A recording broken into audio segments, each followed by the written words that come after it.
Dear students, good morning. Let us start the discussion on today's newspaper, 22nd February 2018. The first article, as the borders begin to close. So, in this article, we will be analyzing the remittances situation in India and how the changing global political scenario is affecting the Indian remittances. Now, on economy front, you need to recollect one point that these remittances are part of current account in balance of payments. If remittances are decreased, is going to affect the current account. And the second is, India is the largest recipient of the remittances, and the major source of these remittances is from West Asia. So, we normally think West is the major source of remittances to India. No, it is the West Asia. In these circumstances, what are the changes that are happening in West Asia? First is the oil economy is losing its pace. The prices of oil are dropping. That is pushing them into crisis. And added to that, the Arab Spring has raised fear among the rulers of Saudi Arabia, Qatar, etc. In these circumstances, to provide for employment has become the major objective of these governments. They are more and more concentrating on skilling of their own people and generating the employment to the locals. So this protectionist attitude is depriving the necessary jobs for the Indian immigrants. And the borders are also getting closed. Immigration policies of these countries are getting tightened. In these circumstances, these expats are expected to come back into India. And coming to West, you see that Europe, it is facing a crisis, a liberal crisis. What does this mean? The rightist governments are coming to power across the Europe, and also the Trump's government can be stated as rightist. So they are tightening the immigration controls. Either you talk about Theresa May in Britain, or if you talk about the Paris, everywhere the tightening of the immigration, it has become a norm. And there is a general acceptance of the society on this tightening. So here the remittances are expected to decrease. So by and large, the decrease in remittances is going to affect the states in South India the most. The reason is the remittances form a significant chunk of their GDP. If you take the Kerala, the GSDP of Kerala, 1/3 is formed from the remittances. So what are the risks India is going to face? The skilled manpower is coming back to India. Creating employment opportunities for the skilled manpower is going to be a major challenge. Immediately, the amount of the revenues the state is going to receive from remittances is expected to come down. Because of this, the economy also slows down in those states.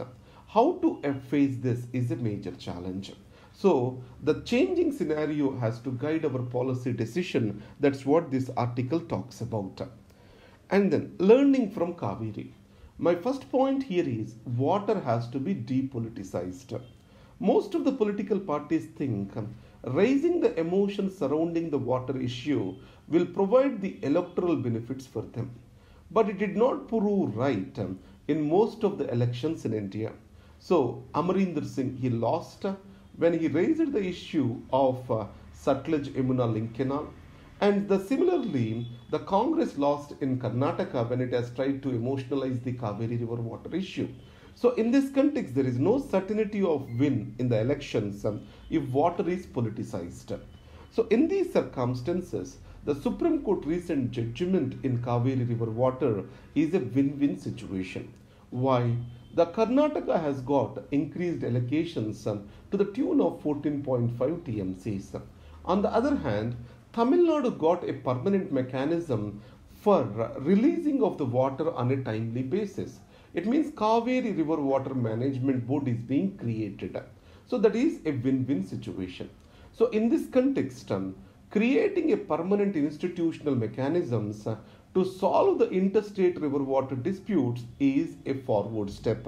The government of India is already introducing a bill for this in the Parliament of India. Those are the points we need to understand.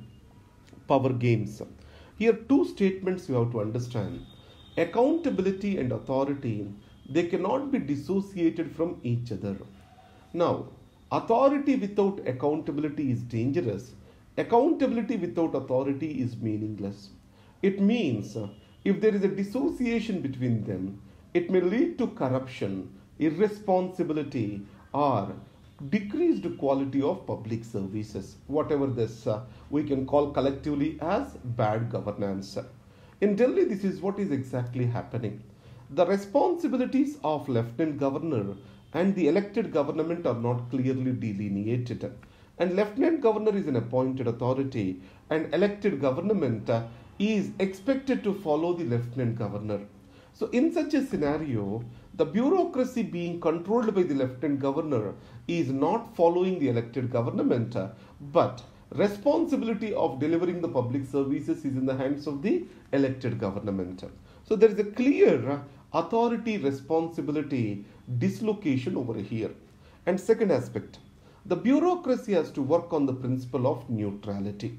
And there are two powers in the capital territory. One is union and the other is state government. Where the loyalties have to be is the major question. And finally, the relation between politics and bureaucracy has to be guided by trust and openness. But if it is leading to subservience of the bureaucracy, the conflict is imminent.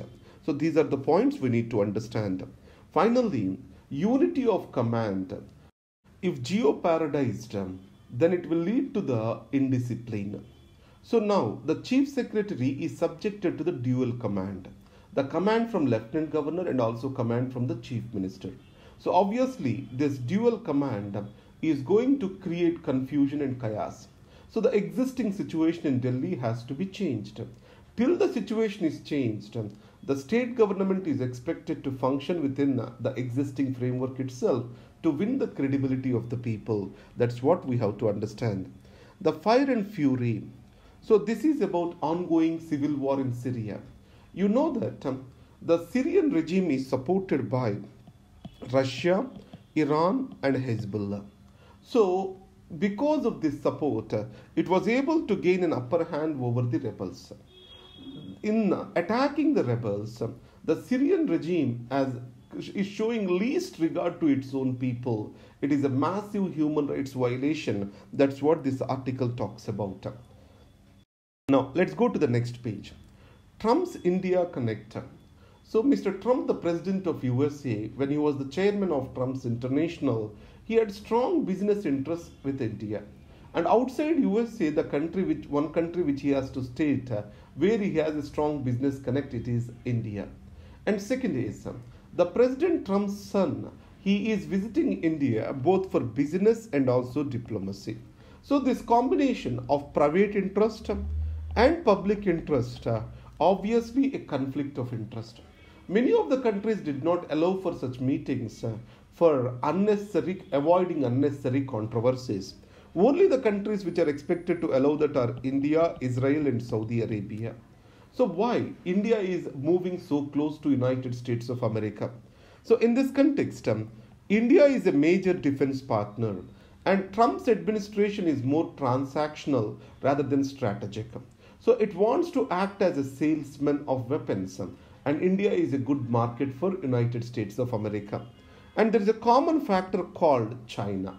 So because of this, India is relying more on USA. US is more relying on India. And China is moving to Russia, close to Russia. It's a new axis which is developing. Obviously, how to balance this is a major question for United States of America. Over and above that, so social media connect is there between Mr. Trump and Prime Minister Modi. That's what this article states. The Israel factor in Syria. So to understand this article, let us understand clearly the politics in West Asia. There are three axes in West Asia. One is Israel, and the other is Arab axis, and then Iran. So Iran and Arabia, that is Saudi Arabia, there is a proxy war between these two regional powers.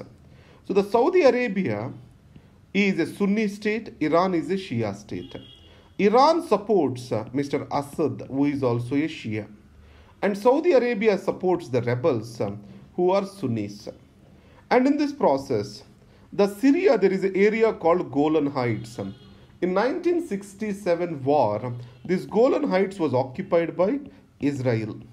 Now, in the ongoing civil war, the Israel has two intentions. One is there is a militant force that is called Hezbollah in Lebanon. When Israel was occupant of Lebanon, South Lebanon, Hezbollah was the major opponent. And this Hezbollah is also working closely with the Assad regime. So, Israel wants to create a buffer between it and the Syrian border near Golan Heights. And second objective of the Israel is to limit the influence of Iran. The third objective is to nullify the influence of Hezbollah. In this context, Israel expected that if Russia comes in support of the Assad regime, the influence of Iran will come down. And second, it started supporting the rebels close to Israel border to create a buffer. And third, the Hezbollah influence did not come down as expected. So as all the territories close to Damascus are being seized by Syrian regime, the war will soon move towards the southern border close to Israel. In those circumstances, as Israel is supporting the rebels, obviously Israel will be more dragged into this war. That is what this article talks about. Next is the nuts and bolts of fraud. It is about Punjab National Bank. In this case, there is a word which is frequently come into the news, that is SWIFT, and the next is letter of undertaking. What is this SWIFT? This is Society for Worldwide Interbank Financial Telecommunications. Society for Worldwide Interbank Financial Telecommunications is the SWIFT. So, for example, Allahabad Bank and Punjab National Bank are involved over here. So, Punjab National Bank, it has sent a message on the SWIFT to Allahabad Bank that the customer of me A, he is coming to you and pay him some X amount. So, based on this SWIFT message, Allahabad Bank will give the money to the customer A. In this, the money has to be repaid by the Punjab National Bank to Allahabad Bank. So, this communication which was given by PNB to Allahabad Bank, we call it as letter of undertaking. So, the SWIFT is a mechanism which facilitates this communication. And the next, coming to the news, Canada will not support separatists, says Justin Trudeau. So, Canadian Prime Minister has assured Indian side that it is not interested in any way to support the Khalistan movement from its soil. So, it is often criticized in India today that Canadian Prime Minister is snubbed by the Prime Minister of India, Narendra Modi, for separating the Khalistan and attending the separation parade or Khalistan parade which has happened in Canada. And the next is the center studying the Lieutenant Governor report. It is also about the Delhi government issue. At the principal level, what are the issues we have discussed there? India dismayed at Malay's move. So, India has communicated to the Maldivian government that it is not welcoming any move to extend the emergency. So, in spite of this, Maldivian government has set the meeting of Majlis and extended the emergency by 1 month. So, it shows the lack of control for India on Maldives. That's how we can put it as. And bench versus bench in Supreme Court. Remember, Supreme Court is one single institution. A larger bench only can comment on the judgment of a smaller bench. On the other way around, equal benches commenting on each other is an indiscipline. That's what this article talks about. And then let's go to the international page. Bangladesh fears exodus of Bengalis from Assam. So you know that National Register of the Citizens is being prepared in Assam, and the May ending is the deadline for that. So because of this, de-recognition of the many of the people of Assam as non-Indians may put a pressure on the Bangladesh demographics. That is what has been feared by the Prime Minister Sheikh Hasina. As usual, the tightening of immigration norms in UK is attracting the resentment from South Asians. That is what this article is about. See the broader trends over here rather than going into the minute details of the topic. And then blockchain technology could prevent frauds like PNB. So the blockchain technology, it maintains the register of accounts without having under the cover of anonymity. And the randomization factor the blockchain technology brings in, it is able to provide for greater security. That is what this article states about. So for your prelims or mains, do work on blockchain technology and its utilities under the IT. Niti Aayog preparing new list of SIG PSUs. So you know that the Niti Aayog is directing the disinvestment plan of the government of India. So in this context, what are the SIG PSUs, etc. is been provided by the Niti Aayog. And the next, in the last page, I gave you the notes that is available to you at laix.in/CivilsPrep. Thank you very much and all the best.